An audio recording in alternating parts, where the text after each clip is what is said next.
want to say another word of welcome, and I'm sure glad that you're here. My name is Matt Stone. I'm one of the pastors and honored to be in worship with you this morning as we continue our march through the story of Ruth in the Old Testament, sandwiched between Judges and 1 Samuel. So if you missed the last couple of weeks, no problem. I hope you'll get a chance to go back and read those or listen to those messages online.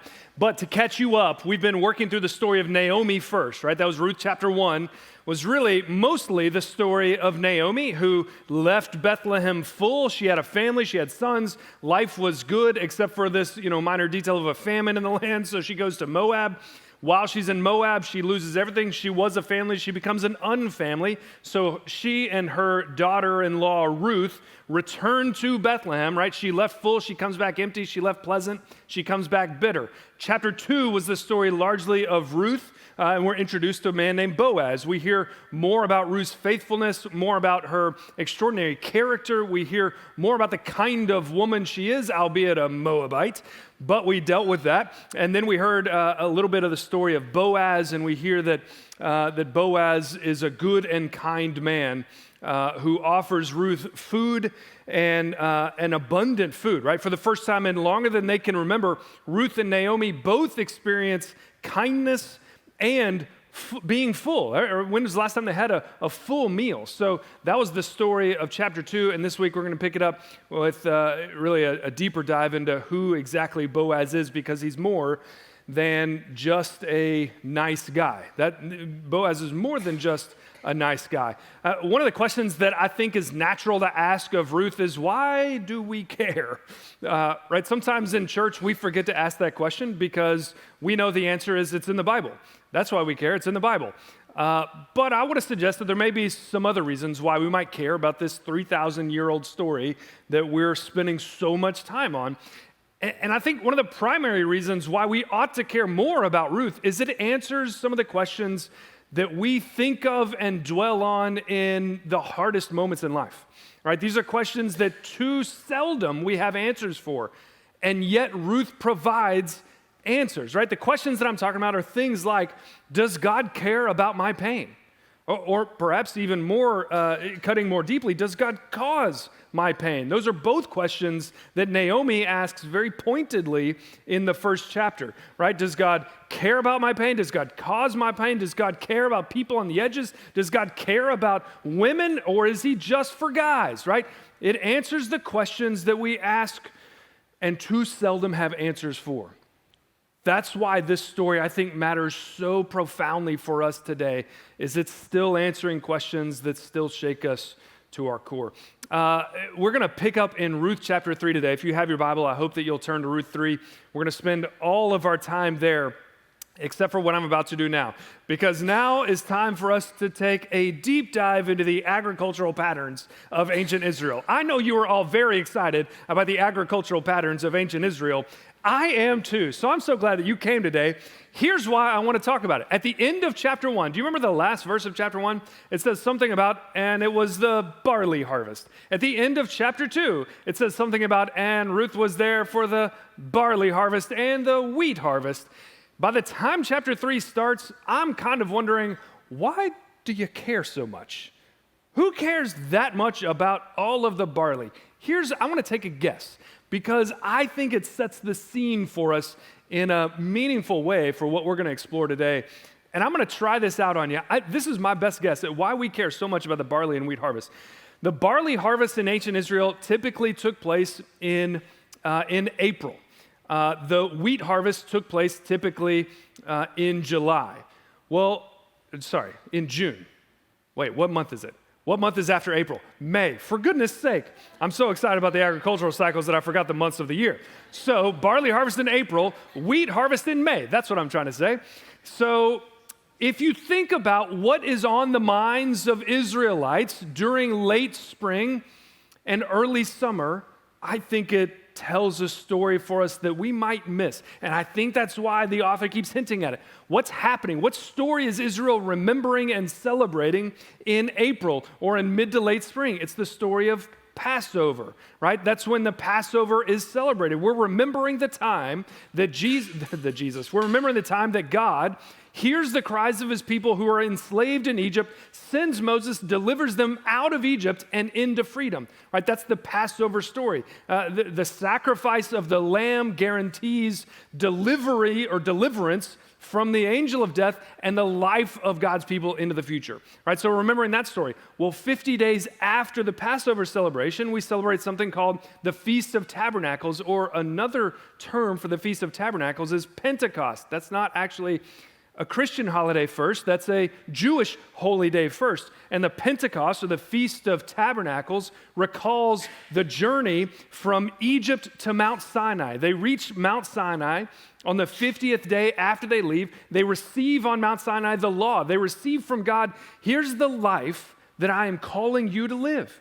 Here's the life that I'm inviting you to live. Here are the blessings that I'm offering you. And God himself shows up on Mount Sinai. The Feast of Tabernacles recalls God's provision during the wilderness journey and God's gift of a way of life that sets Israel apart. So think about the stories that are being told. Think about the celebrations that are being had. It's the Passover, it's Feast of Tabernacles. That provides the backdrop for everything that we're going to hear today. Now keep that in the back of your mind. We're going to come back to it at the end, because I think it tells a powerful part of what unfolds in Ruth chapter 3. So, Ruth 3 begins with Naomi telling her daughter-in-law, hey, look, it's my job to secure a future for us. So here's what I want you to do. And I really want you to hear this story through the lens of mother-in-law, daughter-in-law. That will make it much more uncomfortable for us. Here's what I want you to do. This is what Naomi says to Ruth. Here's what I want you to do. I want you to take off these garments of mourning, right? Ruth is, in all likelihood, still wearing these all black garments of mourning. They signal to everybody around her that she is still in a season of mourning over the loss of her husband. Naomi says, it's time to move forward. And we might hear those as harsh words, but for one reason or another, one way or another, Naomi pushes Ruth out of this season of mourning. And then she says, here's what I want you to do. I want you to go find a real pretty dress. And then I want you to put some great perfume on. And you start to think, what is Naomi doing in this moment? Go get your best clothes on. Reba McEntire is just like, I can hear her. Here's your one chance, fancy. Don't let me down. Like, Naomi, is that where we're headed with this? If you don't know that song, by the way, go Google it. Don't worry about it. Maybe don't Google it. Don't worry about it. So Naomi is saying to Ruth, I want you to get dressed up and look real nice. And then what I want you to do is to go down to the threshing floor, which is where Boaz is going to be tonight. Now, the threshing floor is where you would take all the harvested grain, you would process it, you would separate the grain from the dirt, separating the wheat from the chaff, that kind of idea. We're going to separate the dirt from the grain. We're going to pile up all of our grain, and we need to stay there all night because this represents not only a year's worth of work, this pile of grain represents a year's worth of food. So if an animal comes along and destroys our grain, which we have harvested and threshed on the threshing floor, we are in a world of hurt. Likewise, if a thief comes along and steals our pile of grain, we are also in a world of hurt. So we're going to stay by the threshing floor overnight to make sure that the produce of our labor is safe overnight. So Naomi says to Ruth, go down, get dressed up, go down to the threshing floor at night when nobody's looking and hang out with Boaz. And you can feel the discomfort, right? There's multiple layers of discomfort here. This is a mother-in-law and a daughter-in-law. I myself am not a daughter-in-law, but I know one. If a mother-in-law said that to a daughter, that's a very uncomfortable suggestion. At least it's feeling like it. We're not sure where exactly this is going to head yet, but it's making me very uncomfortable. It's also got to be very uncomfortable because we think we may be headed towards a steamy scene. And we thought this was the Bible. And what is going to happen in the rest of this chapter, and my kids are in the room, is it okay? So our anxiety level, I think, begins to rise. And that's not going to be alleviated anytime soon. So that's where we're going to pick up the story. This is in Ruth chapter 3. I'm going to start in verse 6 if you want to follow along. So Oh, by the way, Ruth's response, right? Naomi tells her all this. Ruth's response is, okay. I don't know. I thought I knew Ruth. I thought I knew Naomi. I'm wondering about both. What do you mean just okay? Sounds like a plan. That's what Ruth says. So verse 6, she went down to the threshing floor and did just as her mother-in-law had instructed her. And when Boaz had eaten and drunk and he was in a contented mood, get your minds out of the gutter, he was in a contented mood, he went to lie down at the end of the heap of grain. And then she came stealthily and uncovered his feet and laid down. And I'm not feeling any better about this story. What do you mean she uncovered his feet? That is a euphemism for seduction, or it can be a euphemism for seduction. Is that the kind of woman Ruth is? Are we about to see who she really is? We know she has good character, but she is a Moabite. And that's the kind of thing that Moabites do. Is that really where this story is headed? She's uncovering his feet at night and laying down. What in the world is Ruth trying to do? What was Naomi suggesting that she do? The anxiety, the buildup, the suspension is rising during this entire story. At midnight, the man was startled, no kidding, and turned over, and there lying at his feet was a woman. And he said, "Who are you?" I don't know if this is supposed to be comedic, but it is funny for me. He wakes up in the middle of the night, his feet are uncovered, I don't know, sees that a woman's at his feet, but it's too dark for him to see who it is, and his response is, "What's happening? Who are you and what are you doing here?" Listen to Ruth's response. She answered, "I am Ruth, your servant. Spread your cloak over your servant, for you are next of kin." And this is the absolute pivotal verse in the entire story of Ruth, I think. I want to read it one more time. I'm Ruth, your servant. Spread your cloak over your servant, for you are next of kin. What she says to Boaz is, will you be what you prayed for? Here's what I mean. If you go back to chapter 2, remember that Boaz essentially blesses Ruth and prays over her, prays that the God of Israel would spread his wings of refuge over Ruth. Now, Ruth is showing up saying, will you spread the corner of your garment, is another way to say that. The language is very, very similar to what Boaz prays over her in chapter 2. Will you spread the corners of your garment over me? Will you be the wings of God's refuge? That's Ruth's question. Will you be the vehicle by which God provides for and protects me and my mother-in-law, Naomi? Because, she says, you are next of kin. That's the way the NRSV translates that word, next of kin. That word in Hebrew is goel. And this is not meant to indicate that we have a family relationship. What she is not saying is, will you do this nice thing for us because we're extended family? That's very much not Ruth's question. Ruth's question is, because you are goel, will you be the wings of God's refuge for me and for my mother-in-law? In the ancient Jewish family, in the ancient Israelite family, the family which is called the Betab is led by the patriarch. The patriarch is responsible for the health and well-being of the family. And when, due to life's crippling circumstances, this is the way Dr. Sandra Richter talks about it, when, due to life's crippling circumstances, a member of the family is lost to the family, it is the patriarch's job to go and bring them back. Right? So when war or debt or death separates a member of the family from the rest of the family, the patriarch, the goel's job, is to go and pay the price to bring them home. If they were carried off in war, then you go fight the war and bring your family home. If they were sold off because of debt, then you go pay the debt and you bring them home. If they have been cut off because of death, then you bring them into your home. Hear Ruth and Naomi's story in the midst of it. This was an extraordinarily costly venture. right? The sacrifice to reconcile a family member was immense. But their job was to right the wrong, pay the debt, bring them home. Ultimately, in the ancient Israelite world, when you were separated, when you were the lost, when you were the broken, when you were the wounded, when you were the forgotten, when you were the hopeless, you turned toward the Goel for hope. That's who Boaz is. Ruth is asking Boaz, will you be our Goel? Will you bring us home?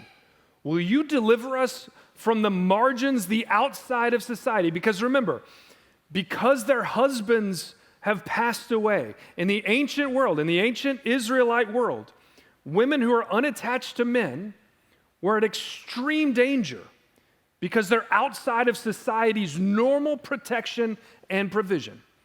So Ruth is asking, will you bring us inside? Will you bring us home where we belong? Will you be our next of kin? A better translation for the word goel, the NRSV translation's trash. Don't listen to it. Nobody asked me about it, but I'm just saying it. Next of kin is a bad translation. The word means, will you be our kinsman redeemer? Will you be our family redeemer? That's what the word means. A lot of us think that the concept of redemption is a Christian invention, that Jesus comes along and suddenly we have this idea of what it means to be redeemed. But that's not the case. The concept of redemption comes out of this context. It comes out of tribal life where people on a regular basis were lost to the family, right? They were cut off from the family. And the patriarch, the Goel's job, the kinsman redeemer's job, was to go and pay the price to bring them home. That is Ruth's aim. She isn't trying to trick Boaz. She isn't trying to seduce Boaz. She isn't trying to do anything to Boaz, but put before him an opportunity to be who God made him to be. Will you be our kinsman redeemer? This notion of spreading your cloak, that's the language that you would use for a marriage proposal.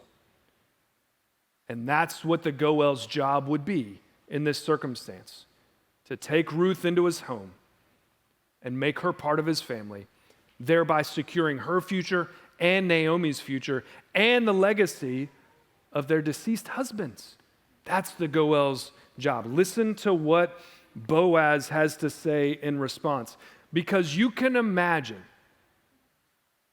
Ruth on her own in the middle of the night at the threshing floor where she's not supposed to be, at the feet of a man who she doesn't really know, but who she believes might be her only chance for security, her only chance to have a future. You can imagine the anxiety, the tension of that moment. Listen to how Boaz responds. He said, "May you be blessed by the Lord, my daughter." He doesn't say, "May you be blessed by the Lord, you Moabite." He says, "May you be blessed by the Lord, my daughter." He has already begun to include her in his own family. May you be blessed by the Lord, my daughter. This last instance of your loyalty is better than your first. If we had any lingering doubts about whether this was really supposed to be a steamy scene, Boaz's response puts those doubts to rest. The history of interpretation of Ruth, by the way, has been extraordinarily unkind to Ruth and turns her into some kind of seductress, but that's not the story at all. He's saying, this kindness that you have offered me is even better than your first example of kindness, which was how you stuck with your mother-in-law. He goes on to say, that this last instance of your loyalty is better than the first. You've not gone after young men, whether rich or poor. And now, my daughter, don't be afraid. I will do for you all that you ask. In this moment, her redemption is secured. Do not be afraid. I will do all that you ask. I will be your Goel. I will be your kinsman redeemer. Can you imagine the relief of that moment? Can you imagine the joy of that moment? Can you imagine the gratitude of that moment? She had no future and now she has a future. She had no family and now she has a family. She was not redeemed and now she has been redeemed. That's the moment in Ruth that answers, I think, so many of our questions. Does God care about my pain? Yes. Did God cause my pain? No. Is God going to heal my pain? Absolutely. Is God going to leave me on the outside, on the edge, on the margin? No. He's bringing us home, constantly bringing us home. It turns out the Christian story, the story of Jesus, wasn't the first time that God expressed the desire to bring us home. It turns out that from the beginning, God has always longed for us to come back inside, to come back to the garden, to come back to the world that God created for us. And He has been working for that exact outcome from the very beginning. Ruth is only another example of God's extraordinary work on our behalf. He goes on to tell her, hey, listen, there is one kinsman redeemer who is closer in relationship to you than I am. The Goel, it was the responsibility of the closest living male relative to provide the role of Goel. What Boaz says is, there's one who's closer to you than I am.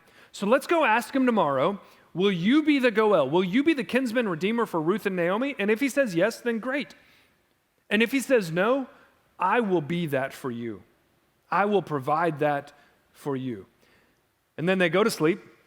And it says that Ruth wakes up earlier than you can recognize anybody outside. Right? It's still dark outside. She wants to get out of there before somebody sees what's happening and jumps to some wrong conclusions like you all did earlier. She wants to preserve her reputation. She wants to preserve Boaz's reputation.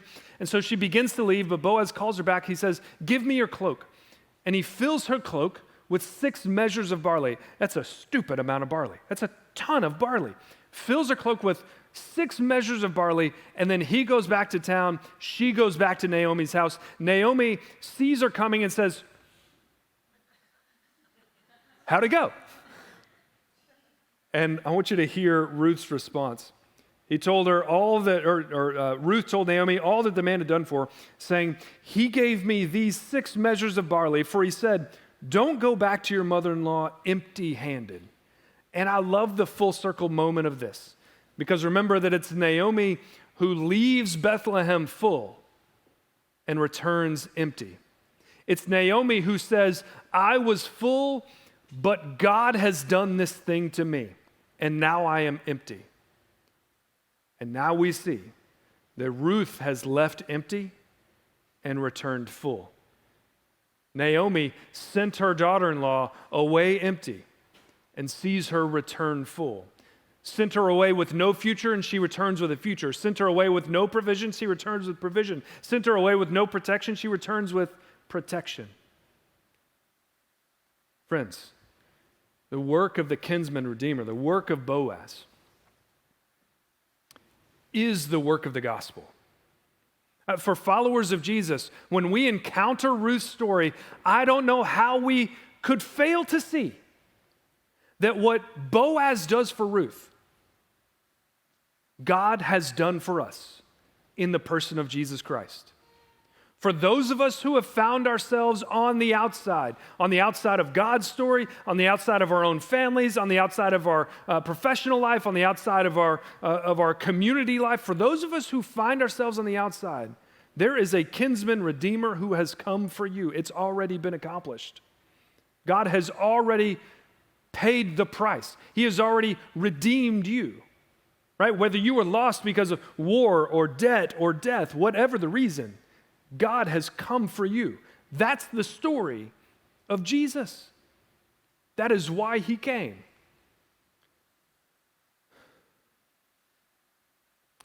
So when we imagine what it must have been like for Ruth to hear these words from Boaz, I will do all that you ask. When we imagine that kind of relief, that kind of joy, that kind of gratitude, what I want you to hear is that's possible for you. If you are sitting there thinking, yes, that is maybe true for the other people in here, but you don't know what I've done, you don't know who I am, you don't know where I've been, if that's where you are, remember that Ruth was a Moabite. And God took her home too. God invited her inside as well. What Boaz does for Ruth, God has done for you. All that remains is for us to go to the foot of the cross and ask. All that remains is for us to say, God, will you heal me? Will you forgive me? Will you deliver me? Will you save me? Will you redeem me? Only we don't have to have the same anxiety that Ruth had. Ruth didn't know how Boaz was going to answer, but we know exactly how God is going to answer because he's been answering the same way from the very beginning. Come home. Come home. Now is the time. Accept that gift and come home. The Father's arms are wide open, waiting perhaps for you this very morning. Come home.